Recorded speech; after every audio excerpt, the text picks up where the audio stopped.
conectando con nuestra comunidad. Esto es ¿Qué pasa Boston?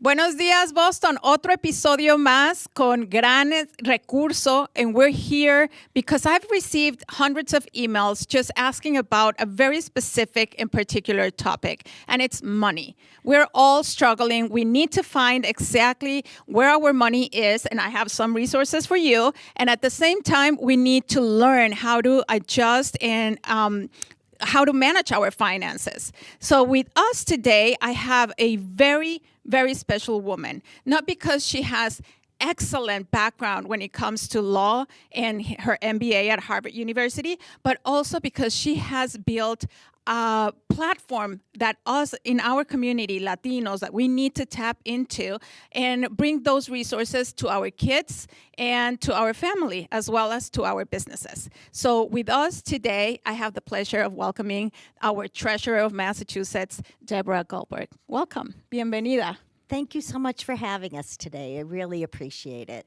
I was looking forward to this conversation because I believe that us Latinos and Hispanic have been taught to give away, as a cultural factor, to give away our resources because it's part of our love. And I don't know if you're familiar with this, but... Well, actually, it's quite similar in my faith also. It is, yes, right? It's like a part of our culture is just giving. We're very giving. But at the same time, we have to learn and we have to use the tools that we're provided to help our community. Because if you start giving, you're not able to grow. And one of the things that I admire about you is not that you're the treasurer of Massachusetts. That's a big task to take on as a woman. That's, I feel very proud about that. But also, you're a mom, you're a volunteer, and you have been the president for this Adoptions with Love organization. Yes, I was for a long time until 2018. So tell me a little bit about that.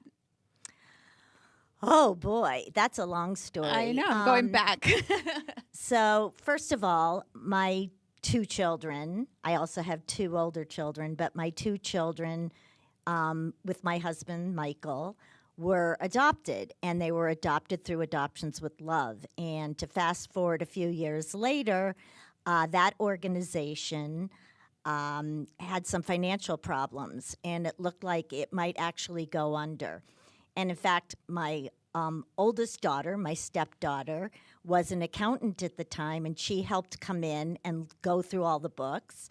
I took over as acting executive director, and although it looked like the agency was going to have to close, it didn't, and we completely turned it around. So then I became the president of the board and an executive director and a deputy executive director, or co-executive directors took over. And it exists today, placing children with loving families and creating families on the adoption triad. That speaks a lot to me because I believe that when you have a purpose, whatever you do, there's a lot of meaning behind it.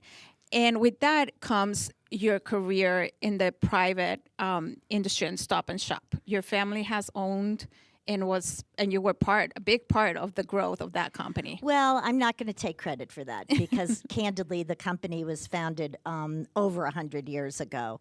And so but the business started as an immigrant family in the north end of Boston in the 1800s. And it was my mother's great-great-grandmother, no, my great-great-grandmother, my mother's great-grandmother, who opened our first store on the corner of Prince and Salem Another Streets. woman. Successful women. And it wasn't just that. She made sure that every friend or neighbor they had a job. And the women in the neighborhood created a home for the elderly, which continues to exist today as Hebrew Senior Life. That's amazing. So I my career at Stop and Shop never truly took off, even though I was in the stores from the time I was a little girl, because my mother was, and ultimately was president and chief operating officer, but she started in the florist department at the Memorial Drive store, and I was already a little girl going into the office with her. And so I spent my whole life growing up within the company. unfortunately, we went through a hostile takeover in 1988, which was actually began in 87 with the October 87 crash of the stock market. And I had graduated Harvard Business School and BC Law School, and had officially been with the company for 2 years when this took place. Although I'd had roles there I worked there part-time while I was in high school, and I was a member of the Retail Clerks Union, which today is UFCW.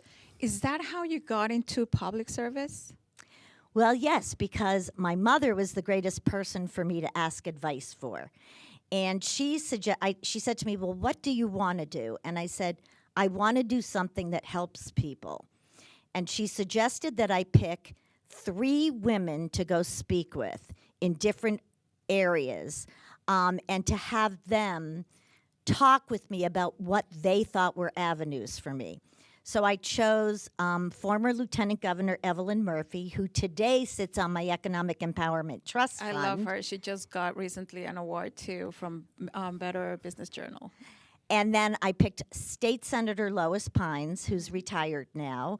And the third person I picked was Marion Hurd, who was CEO of the United Way at that time. So I went to breakfast with Lois Pines at a little diner in Newton Center, and before I even got out of there, she was calling Brookline Town Hall to see if papers were available for me to run for local office. And I was sort of overwhelmed by her doing that. And she said, you've got to do this, you've got to do this. And I said, well, shouldn't I run for town meeting first? I think women always do that. You want to start at the bottom and work your way up because you don't think that you can do something big. And so then, had breakfast with Lois. And yes, indeed, I did get papers to run for town meeting. I had lunch with Evelyn Murphy, who said, get involved in a governor's campaign. And with your background and experience, try to become part of the cabinet. And then you can leverage out of there and run for governor. She was much more ambitious for me. Of course. I never made it to dinner with Marion Hurd, or today I'd be CEO of the United Way. Wow. Maybe. Imagine. Maybe. What was the biggest challenge that you faced at that time?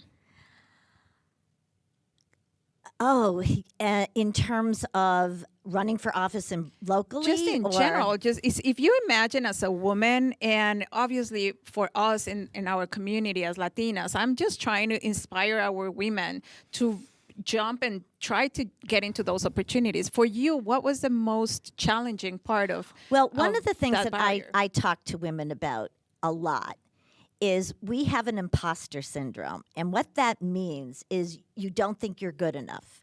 You don't think you have the qualifications. You don't think you have the background. And I want to share a story. This is absolutely true. So I ran for town meeting and won.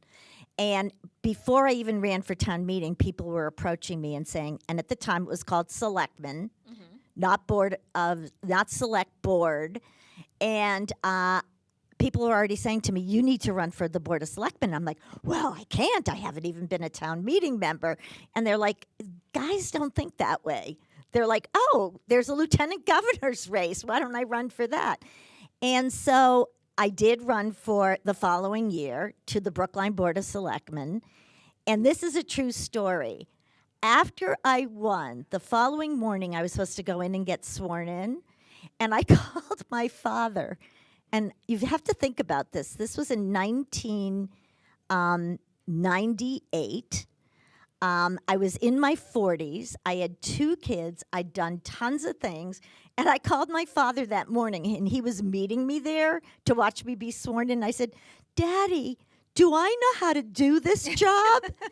And, I mean, that's absolutely happened. He said, a lot dumber people than you have had it. Oh, my gosh. And then So I jumped into my first meet. meeting, and I felt completely confident.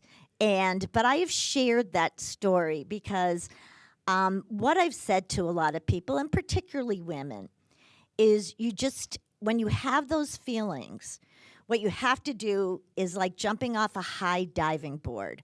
Hold your nose and jump, because you can do it, and you just have to realize that many of us carry, including me, the feeling that can I really do it? Well, we need people like you that have set the pathway for other women too, because I believe that even starting the Office of Economic Empowerment, that was a huge deal, especially because it's the only one in the United States. We've tried to help get the word out and help others to set it up, but it required a great deal of creativity. But that is what matters to us nowadays, because the challenges are that we are facing the barriers and the boundaries that we have in knowledge, with resources, and a lot of people don't know about it. So what is your office all about? So what's interesting is that when I decided to run for treasurer, the functional areas that are within the treasurer's office, I knew I had a lot of background and experience in many of them. For example, people they don't know what the treasurer's office does. They know it has something to do with money, but they don't realize, for example, that the Alcoholic Beverages Control Commission is in the treasurer's office. Well, in the town of Brookline, I actually was one of the licensing authorities, and I actually helped rewrite the rules and regulations about alcohol and licensing in the town of Brookline. So I had experience there. The Massachusetts School Building Authority is in the treasurer's office, and I'd been on one of the building committees in Brookline and had to interact with the Mass School Building Authority, that kind of thing. However, I felt like I could do these functional areas, but my goal in running for treasurer was to help people achieve economic stability and economic security and provide economic opportunities for people. And I felt that the treasurer's office was great because it would have a statewide platform. And so all the kind of programs I wanted to do, for example, getting equal pay for people, and not just women, but all those who have suffered from the wage gap, people of color, men suffer from a wage gap. To give people the financial skills they need to survive in this very complicated world. I love to use the analogy that children think that you get in your stroller, you get wheeled up to a brick wall in front of a bank, and you put plastic into this little slot, and out pops money. You know, Talk to my daughter. She knows that. That's the whole thing. And so I was concerned about financial education, and I was concerned that these are not being addressed, and we live in a very complicated world. Are we doing something to incorporate this financial education in our early education system? I'm so glad you asked that. So the bottom line is that we did in 2015 a task force, and I walked in May, 33 people were in the room, experts across the field, nonprofit, for-profit, government. I said, I want to report in 6 months on the best approaches to get this information out to everyone. We enacted everything that came out of that report, because then I said after the 6 months, and now we have to do it. The one issue that came up is, how do we get financial education in the schools? And there is a bill pending, and Massachusetts is way behind a lot of places in the country.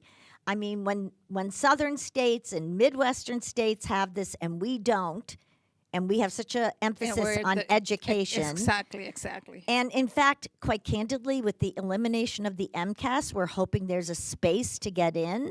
But I used to say to people, I went to Harvard Business School. I went to BC Law School. I'm a business person. I have never, as long as I've lived, been asked to answer the question, how do you compare the rate of speed between Boston and Albany to the rate of speed between Boston and Philadelphia? Never.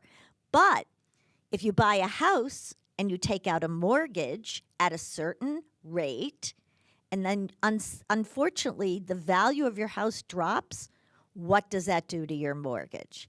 And no one ever taught me that in school, but I'm supposed to know a rate of speed between two locations. Well, what I have seen, and this is important for our audience, ya lo sabe mi gente, que esto es muy importante.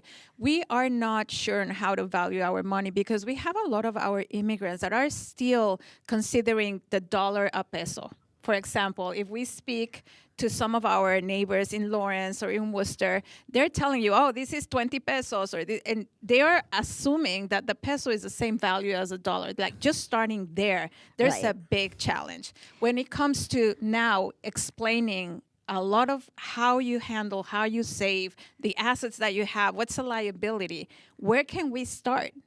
So we have a program and we've had it now for 3 years, and I'm not good with names of programs. I always get in trouble for this. Valor y Dinero. Valor y Dinero. Gracias. And so this is in Spanish. Mm-hmm. And it's workshops. Escuchen, en español. Sí, en español. And we have it from the fall to the spring. But the critical piece, and it's seminars, and it's online, so you don't have to go somewhere, because we try to make it easy for people. But I will say the one element of it that really, really is helpful are the one-on-one coaching sessions. Yes. And this helps people deal with their own questions, their own concerns. And I'm also going to tell you, because there's a lot about investing and banking, and I know from friends of mine that have come from Central America or South America that there's additional concerns culturally about banking and wanting to only be in cash and not even wanting to put the cash in a bank. You have a lot of mattresses. Right? Full of cash. I was going to say Yes. that, but I'm glad you did instead. And so... and it's true. It's just the fact that there's a lot of fraud. And you see it with e-commerce. A lot of people don't know this, but when you're dealing with companies that are globalizing and they're founded in Latin America or Central America, they have big issues because credit cards get cloned. The fraud system is not as secure as it is, or they have layers upon layers of blockages to prevent them, right? Then you come here and you try to teach them that it's the other way around. How are you doing that? Well, these workshops, first of all, we do it with everyone because these generations are using Venmo, they're using Zelle, they're using, as I said, cash cards, and yet they don't have the basic skills of even understanding saving or banking. I mean, when I was a kid, literally, you opened a little teeny savings account, even if it's only you put in a nickel a week, but you learn about compounded interest. You learn about saving. And one of the things that we do, we have a program called the Baby Step Savings Plan, where every baby born or adopted can receive, it's a check on the birth certificate forms that we can work with them, and we will seed a savings account. It is a savings account for post-secondary education, whether that's vocational or technical training, whether it's college, community college. And that program, though, what's critical piece about it is we wrap financial education around the family. And then the child, as the child is growing. And it's about saving. It's about investing. It's about how you prepare for the future. I was going to bring that point up. And avoid debt. Yes. So I was going to bring that point up. Is there, here at Que Pasa Boston, we want to give people a leg up to their finances especially. What can we do to teach them to make their money work for them? Because we're very used to how much is the hour. They're working in blue-collar jobs where sometimes it's, $15 an hour, if not less, or higher. But how can we help them invest their money or try to make it or duplicate? So first of all, the program that I mentioned to you that we have. You said investments. They learn, particularly with that one-on-one coaching, how to manage their money and what to invest in. That's the safest approach. And I know that probably the timing of us having this discussion is a scary time because everything's been so volatile in the last couple weeks. However, there are safe harbors within that volatility. We don't want people investing in risky investments. And we want them thinking about investing for the long term, that you do not react to outside forces that may go up and down. And I think that the coaching is the most critical piece to that, and the fact that it is taught in Spanish. And where's your in Massachusetts stand on Bitcoin?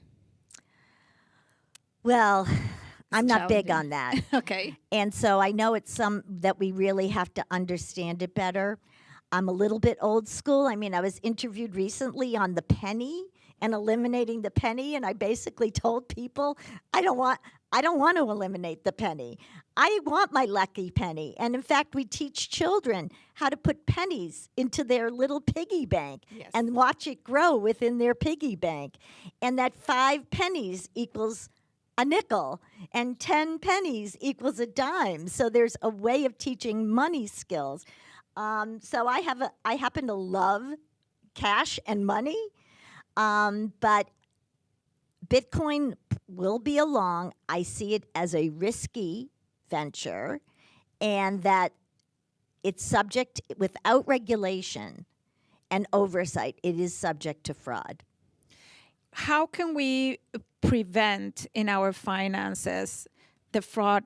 And especially nowadays, I've seen a lot of identity theft, especially on the I've had digital it. side. You've had me too. Yeah, we all Me too. have. We've all had it. So what can we do as a community to help each other or to prevent those circumstances? Well, unfortunately, the people who stalk all of us, and it's on the internet, are probably more sophisticated than we can imagine. So the idea is to really, are the different things that are recommended are to be consistently changing your passwords, putting in several layers of how you are identified. So, for example, you log in and then they say they want a secondary affirmation. And so doing that on multiple layers. And I would say really changing your password a great deal. And it should not be something, my husband hates it because we do have the same passwords. The 1, 2, but 3, exclamation point, exclamation I point. mean, he does. My husband would love everything to be Monday 1. Like Now we know. No, because I got rid of it. Oh, good. But mine is about 11. They say, well, you need at least 8, and you need this and you need that. I have a lot of those. Good. But it makes it hard to remember. I So, will tell you that. one funny fact that I just learned is that on those second opt, the CAPTCHA, I don't know if you're familiar with CAPTCHA, Yes. but now there's a new way, it's called reCAPTCHA. And that reCAPTCHA, it enters digitally words that are actually helping the AI system. So now it's not useless to just enter all those words. It's very, very interesting. I'm going to send you that video, but it's super cool to know that now that security or second security format that we have is actually helping us to digitalize everything else as far as like the books that are in the system, or they're really hard to read because the copies are so old. So Now, you have that. one of the things that I've noticed recently is they say you've been in and out of this website multiple times. Move the puzzle piece. Have you gotten Yes, that I've gotten one yet? those, yes. Exactly. And I it need may not classes even- for that because it's so But what's challenging. interesting about that is it's even before you might log into that site. They want to know, why do you keep on coming back to our site, and are you a real person? It is important for us as Latinos and for us as a community too, not just Latinos, because we have audiences from minority communities as well, to follow your resources. Where can we find all this information? So if you, the easiest way, because I could give you a website, .gov, blah, blah, blah. Google Yes. Massachusetts Treasurer Office of Economic Empowerment. And we'll have it on the screen, so you'll Okay. have it and on our description as well. The Office of Economic Empowerment lists all of our programs and all of our opportunities, and keep on looking and read through all of them, because we have so many programs. We have a high school program. You have one program that I love, and I can tell you a story that you're Okay. going to love too. You have Find Mass Money or Find Oh, Money. yes. Like, Now I found money. So that's not under the Office of Economic Empowerment. Okay. That has its own Little, division. yes. And that is, Find Mass Money is unclaimed property. Now, unclaimed property, what's that? So, for example, you've paid a bill to Comcast, Xfinity, and you paid it twice by accident, because you know how sometimes Yes. they'll harass you. Oh, you haven't paid your bill. Well, they hadn't received it yet, and maybe they hadn't put it into your account. So you say, I thought I paid that bill. Well, you know what? I better pay it again, because the last thing on earth you want to do is lose your internet and your television. Yeah. So you pay that again. And what happens is that you may overpay, and then all of a sudden you decide to move. So they may send you a refund, but they may send it to your old address, and you never get the refund. After a period of time, it comes to us. And multiple times a year, we actually publish in all the newspapers a whole section on lists of names of people. I look for all my friends. I become a hero. Yeah, of course. I did that this weekend. Exactly. And there's money there. And I'm going to tell you, at the beginning of the pandemic, of COVID, when people were stuck at home, we were in the cloud. So people could go online, find money, which they were desperate to have, and we kept processing all those returns. So, for example, recently we just processed $191 million in returns. Wow. And my favorite is a total stranger came up to me at an event I was speaking at, and he said to me, "You are the most popular person in our household." And I said, "Never seen you before." You pay my bills. Do you have a room for me or something like that? And he said, my wife wanted a new kitchen, and literally we got $29,000 from Unclaimed Property, and that was our new kitchen. And I went, wow, that must be some kitchen. I should definitely move into your house. I'll give you another great example. We do, Good Morning America's done a couple of shows with us. One of them last year was at a Celtics game, and that was when we were competing with the Mavericks. And they brought their unclaimed property person to Boston, and we set up tables where in the walkway. Yes. And we competed with them on who could find the most unclaimed property. We literally stopped people. We returned money that night to people who never knew that they had it. That is fantastic. And we beat them, by the And way. I got you somebody else that got money that didn't know, Big Papi. Because I got my money, I sent it over, and then he's like, I have 2 things that I have to claim right now. So anybody can find money. I saw him last week You at did. opening day, and I said to him, you're supposed to come to my office to get your unclaimed property. We'll get him there. Oh, man. So, ya lo sabe, mi gente. This is very important to you. Go into the Office of Economic Empowerment, Google it, find all the programs. We have a lot to learn still. We thank you so much for everything that you're doing for our community. It's a pleasure. It's an honor to see a woman leading in that thank treasury. For me, it's very powerful to know that we can achieve those roles. Don't forget to download the iHeart app and select Que Pasa Boston as your favorite podcast. And we'll see everybody next week. Thank you very much. Ciao. Esto fue Que Pasa Boston con Gabriela Salas. Síguenos para descubrir más historias de nuestra comunidad.